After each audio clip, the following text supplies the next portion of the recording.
let's talk Pixel software.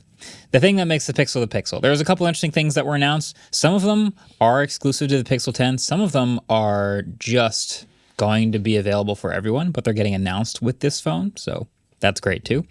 The one that's Pixel 10 only that seems interesting that I think might not forever be Pixel 10 only is called Magic Queue. It's very Google. Google knows everything about you already, right? It knows your calendar events. It knows all the emails that you get. It knows your flight reservations. It knows your hotel reservations. It knows your lunch reservations at the restaurant because you get a confirmation email for everything. So if you get a text message with someone asking about one of those reservations, you'll get a little magic cue card thing that pops up at the bottom that is just a prompt to answer the question for you without you having to dig back in and find the email. Kind of like the auto reply is there and you can press it and it can... Yeah, it's an auto reply that's pulling from some other service in your Google account somewhere. It seems to work pretty well. There's a couple instances where it makes perfect sense, like someone asking about a flight info. Hey, when does that flight land? Oh, okay, well, I know the answer already because I know the last email you got about that flight says it would land at this time. Boom. Here's your answer. Something that was surprising to me about it is that in like text messages, if someone asks, where are we eating or what's your flight info, it grabs it and it just puts it in like a regular string. So it's just like, we're going to Cracker Barrel. It just says Cracker Barrel. Yeah. But I feel like... Doesn't dress it up. I'm surprised that they don't do that plus a Google Maps link or something. Yeah, actually that would make sense. You might usually just say the name of the place, but usually when I send someone a location, I send them a Google Maps If link. I'm asking you, like, where is the reservation we're going to tonight, I would almost definitely want to know where it is. Especially if you're from, if like, I out don't of even town. remember. Yeah. Yeah, the feature demo we tried just was like typing the name of the restaurant. Really? Yeah. That's all it did? Yes. Yeah. Oh. That's Didn't even what's hit the 2 time? points of failure. Like it could already It's the grab old the wrong email. Like I said, if it's grabbing, if I Google is Chicago airport shut down and it's pulling things from 6 years ago. Yes. Who's to say it's not going to pull a reservation from 6 years ago? And then who's to say it won't pull the wrong Google Maps link too? And then all of a sudden, Theoretically, your plans are ruined. That's theoretically though. You've seen, the restaurant you're going to, or like you sort of know your flight number, kind of. There but are you just don't remember the like specifics, The right? details. So you can like verify whether or not it's real, right? I think like in terms of a restaurant, it would most likely be like, well, if you're asking for tonight, you're in New York, it's probably going to be the one in Cracker New York Barrel. or the one that's today. I'm asking for today. I asked Gemini yesterday think about a today thing. AI overview is a lot weirder because it's using the whole internet, where this is all using Your the stuff like personal in your contacts. calendar, email. It's so much more niche of what it is. Yeah. I'd be more confused of what if I have 2 reservations? What if the amount of times you have probably 3 different flights booked at some point, and as long as it's not like, if you're just like, when's your flight this week? You might have 4 different answers for that. Or true. like, Right. those things get confusing. Yeah, I wonder what the wonder, ordering is. will it give you options? Because like you said, you kind of know what it is or what that person might be asking There was a about. screenshot in the event of 2 different options. Oh, really? One of them had 2 options and you could pick one. So I'm going to have to test this a little bit. I mean, we tested the couple setup versions they had for us, and obviously they worked because they were set up. Yeah. But it seems like one of those things that Google can pull off because they know a lot about you and they can just surface that information and it's convenient. It's the type of thing that Apple would like to do with Siri, but they haven't been able to figure out how to do it yet. Yeah. So, Well, and also Apple's so gung-ho about privacy, and it's been their whole thing that they kind of set themselves up for failure here. Because Google's always just been like, we use your data to create magical experiences. Whereas Apple's like, we don't touch that at all. We don't look at it. We don't know what it is. It's just a random string of numbers to us. and it's also like Apple, it's not an Apple email that you're getting. It's a Google email that you're pulling into your mail app for Apple, but Apple doesn't see that information. Well, unless you're on iCloud or whatever. Yeah. Yeah. But it's like server. it's not like quite one-to-one with like what Google can offer, because Google has a calendar that you're putting events into. Google has Gmail. Yeah. Google has all these other things. Yeah, this So- is definitely Google at its best, like showcasing that OpenAI wishes it could be this, Apple wishes it could be this, Anthropic wishes it could be this, but Google has always been the best positioned to be able to be this agentic, as Rick Osterloh will say and try to explain to Jimmy Fallon. I will say the calling an airline and it automatically populating like all your airline the information In of your the phone flight app. is so nice in the phone For app. sure, So you're not like yeah. on speakerphone digging in your email, typing United, and Google's Gmail search sucks so bad. Yeah, At least- it's one of those extremely specific things that I think I'm going to love that feature. Yes. I often, and this is so specific because I carry 2 phones, like I'll go in and I'll call with one phone and I'll pull up my calendar on the other phone and I'm like, man, this would suck if I had to do both these things on one phone. But this is Yeah. like perfectly designed where it's like, Yeah. okay, I can pull up the exact information I need and it's going Yeah. to show it to me when I need to see it. Yeah. Great. It's great because every time I have to pull up the information to talk to the agent about it, I have to either put it on speakerphone or risk not hearing them speak to me back. Yeah. So yeah, it would be very nice to have it. I'm wondering if it does any of this Magic Queue stuff in any other apps, because the main 2 apps that they showed were the Messages and the phone app. Yeah. But I would love to see this in Gmail and other apps like that. Yeah. I think it'd be cool. Yeah. We'll try it out. Yeah. I think that's probably their biggest one. So that's Magic Queue coming to Pixel 10s at first and maybe some other stuff later. Yeah. The other thing that I thought was really interesting was conversational editing. So you can Yes. use a text box to edit a photo instead of going into the actual tools and hitting edit and going, all right, saturation. Oh, let me crop. Oh, let me turn brightness up. Oh, let me do all these other things. Or even some of the Magic Editor stuff like erase a person in the background. You now have this text box that you can type into or talk to, and you can go, hey, make this photo look better and brighten it up and delete that plastic bag in his hand. And it will semantically parse what you said, understand what you said, and then take action on the photo using the tools built in, and it will do what you said. I tried a bunch of stuff. It did what I asked. Yeah. I was very impressed with it. It was very good. You can get kind of carried away and just be like, add a hot air balloon in the photo. It'll just do it. Yeah. I think that the only thing it doesn't want to do is adjust faces. So kind of the same as Magic Editor. But the fact that it understands what I'm saying and does it is really convenient and good. And it can do a lot of local editing too. Like the demo we had, she said, turn my dress red, and it just did it. And it was very, very local to her dress. Yeah. Which was very surprising. And this is like great for not people like us, but for normal people who don't know how to use Magic Eraser or don't know how to use all the different, who don't even know that there's an edit button really in there. Or if they can click that and just the like chat box comes up and they can just say like, could you zoom in on this a little bit and like get that dog out of the background? Like anyone can do that. And it seems pretty good. One of the people showing us our demo said pretty much every photo they take that they care about at all, they just say, make this look better. To every photo. Just see what happens. Just it tends to just like kind of brighten things up and like crop and put your subject in the middle and just generally make it look like a better photo. It's pretty good. Yeah. On top of that, if you want to do that before you have to run it through an AI model, they now have the camera coach feature. Yeah. And this is basically Gemini. It's effectively like Gemini Live, basically talking to you about what's going through your viewfinder. Yeah.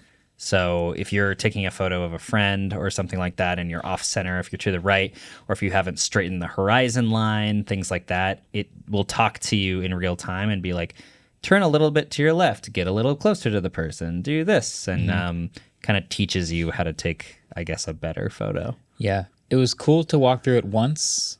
I hate this one so I much. don't think I would ever use it again. No, you wouldn't, because you know what you're doing. But even if I didn't know what I was doing, like I just feel like I'm taking a picture the way I want to take the picture. And if I wanted a coach to help me take a professional picture, by that point, I just have someone else take it for me. Yeah, I think the people who don't care about how well framed a picture is don't care about getting coached to frame it well and just like the memory of the photo rather than the... This is the feature for boomers for sure. It is, but like it's slow. It takes a while true, to do it. does. And like I'm just imagining you're at, let's say like Disney, and you're now all these parents, their kids are meeting the characters, and each parent is now doing camera coach.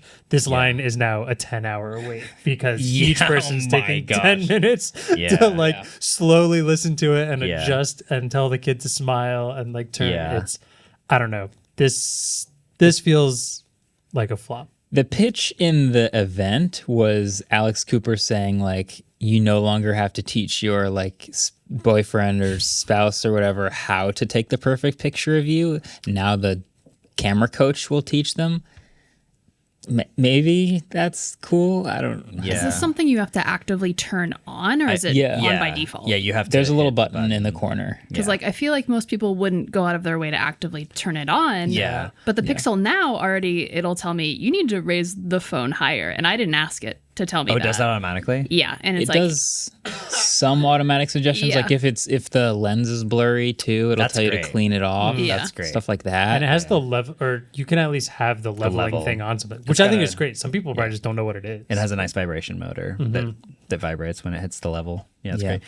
And if you still are not good at taking pictures, it has an improved best take mode, which was a feature from many pixels ago, which basically samples many different moments over the course of before you took the photo and after you took the photo, and then combines different photos into one with all the best aspects of each photo. Yeah, I think they were saying like it will either choose the photo that is the best if there is one that just everything works out, or if it happens to be like this is the closest one, but we had to pull a face looking from one photo. Like it will do that. Yeah. And let you choose. And still, I think it'll still have the carousel of all the photos taken, and you can. It like highlights what it thinks the best one is, but it lets you choose between all of them. Yeah. Yeah.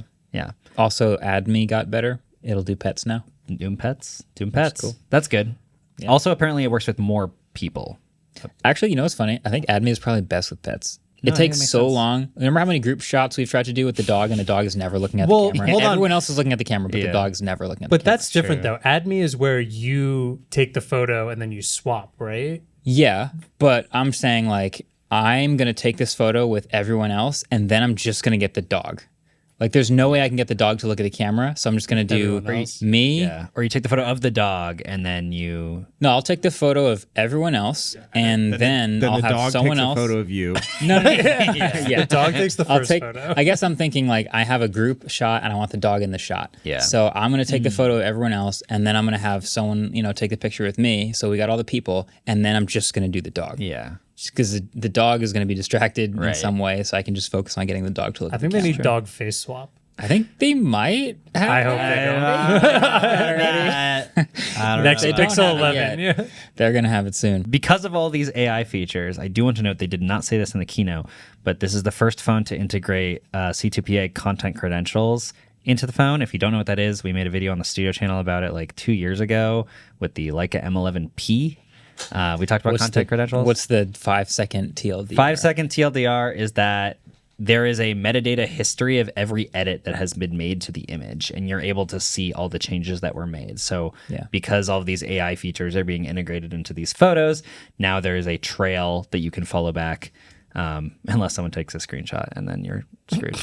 So updated pano mode supports the 5x lens. There's a new feature called Take a Message, and they were talking about, we all get phone calls sometimes, unfortunately, and when you don't answer them, and then people leave a voicemail, you never read the voicemail. And this is why listen to the voicemail. This is why visual voicemail even became a thing. It's great. Yeah, visual voicemail is amazing, Yeah. where it transcribes the message. Now, not only will it transcribe it, but it'll also send it to you in a message. Yeah. Is that what it was? It's just one more step, so I can like treat it like a message Like a and text. actually get to it instead of being like, I wonder what voicemails I have. Yeah. Because I don't like to check my voicemail. Absolutely not. Notebook LM is now native on the phone. So- Pre-installed app. Pre-installed app. It's another little piece of bloatware for you. Yeah. Little Notebook LM. Yeah, that if you don't know what Notebook LM is, it's that Google AI app where you can basically feed it a bunch of different sources of information like documents and stuff, and then you can ask it to make you like tests about things, and it will create an AI podcast. There's a very funny YouTube video where the two AI podcasters just say they talk about a document that just says pee pee poo poo about 100,000 times. And they get really philosophical about it. It's very funny. Huh. And that's interesting you bring that up because peep peep. No, it's pretty much that way. Yeah. Yeah. We will link that in the show notes. Yeah. Also, Pixel Journal app. They didn't even mention this in the keynote. It's true. What they did mention in the keynote is that they're trying to make it as easy as possible to switch over from an iPhone. And That's what this is about. I think the only reason they made this was because I don't actually know anyone who uses the iPhone Journal app. But if you do, I think that they're just trying to make it so that it's as seamless as physically possible. This is kind of the sneaky, low-key reason for a lot of things that happen in the smartphone world, where it looks like they're copying each other, but a lot of it is just companies trying to give an equivalent experience on their own device to make it easier for people to switch. Yeah. So if any one of these things is an ecosystem wall, I would switch, but I like the journal app and there's no journal app on this other phone. Right. Well, okay, we made a journal app and we have some googly stuff in it, so now will you switch? They just try to offer as many equivalent experiences as they can. Yeah. And this is a pretty blatant example of that. For sure. I think. Yes. Can we go into Ellis's tinfoil hat corner for a sec? Of course you can. Ooh. Would love to. What's up, Joe Rogan? Yeah, what's up? My name is no, I'm not going to make that. Ellis Rogan. Oh my God! I'm here all week. The first trivia point is on the board. No, I always thought that the Apple Journal app was because Apple has access to lots of information about you, right? They have access to where you go and how many steps you took to get there. And if you use Apple Maps, they have access to what your favorite modes of transportation are. And if you wear an Apple Watch, they have access to a bunch of your biometric data. And a lot of that data is like anonymized and it's not really shared cross-platform. But one of the things that they did not have access to was what was in your brain because of the way iMessages was structured. Like they couldn't really like get into your thoughts and tell how you're feeling and stuff like that. Because of end-to-end encryption. And so like Apple Journal gave them access to how you're feeling. And I have, I don't use Apple Journal, but I've always suspected that at your health data and your journal data and your location data are sort of blended together to learn more things about you to help make future predictive things that are not deployed yet. Google does look and often sells all of your stuff. Yeah. And they also, I don't think, read your text messages yet. I don't think they do. So this is just a way that they can get you to forfeit how you're feeling about certain things. Well, I haven't read the Pixel Journal terms of service and their privacy agreement yet, but I'm going to because I suspect this is so that they can sell you stuff. It's like your big sister reading your journal, except it's $1 trillion company instead. I think this was they did actually have a line, and I want to go back and make sure I get it right about how they're going to treat this data, because they did make a pretty big point to me about the privacy of the data in the journal app. That's true. With Apple, I don't really know what they would do with that information because they don't sell ads. So there's that. But they do have advertising. If you're Google, use your local. And you have all this information. It says no data collected on the Play Store. I don't know what that means, but no data collected is a crazy line from Google. Yeah, I don't know. But I don't know if what that zero means. people use the Apple Journal app, but they still had to make it, then maybe they just don't care. Yeah. You know what I mean? We basically finished up with the software on the phone. Oh, you didn't make music with Google Recorder? Oh, I forgot about that. I still don't. We were trying to figure this out. They said that a lot of people like to do karaoke with the Google Recorder, or at least sing into the Google Recorder. And I think you were talking about the feature parity. Remember how the iPhone did studio quality mics, and they made it so that you could do the studio mic, which made it in a different setting, and it gave it the reverb and stuff like that. Mm-hmm. Maybe this is that, but effectively what this is in the Google Recorder app, which, by the way, Google Recorder app is really, really good. It's always been really, really good. Yeah. You can now sing into it, and then you can generate music of different genres that will go along with your song. My problem with that is that's not karaoke. Unless you're either singing a song that exists already, and Google's generating different music to it, which makes no sense to me, or you're writing lyrics and singing it in a cadence and like a tone, but you haven't made music for it yet. And now Google, I don't see where I have a counterpoint. Pixel Studio app, the AI image generation app. But that was also pointless. That's what I'm saying. Oh. That's my counterpoint. It doesn't need to make sense. Yeah, I just don't really get this one. I'm with you. This was the tech demo that I was like, I don't get why anyone would do that. I truly have no idea why anyone would do that. Yeah. But you can auto-generate music for the background. It's also, I think, just a way for Google to show that they have music generation. Here's another thing that they can do with their AI. Like, they can do video generation with VO3, they can do image generation, they can do text generation, and now they can also do music generation. Every couple years, the subscribe button changes color. And today I'm here to give you guys a preview of the next color of the subscribe button. It's going to be gold, but only if you press it. Thank you. You sound exhausted. I can't help myself. Please.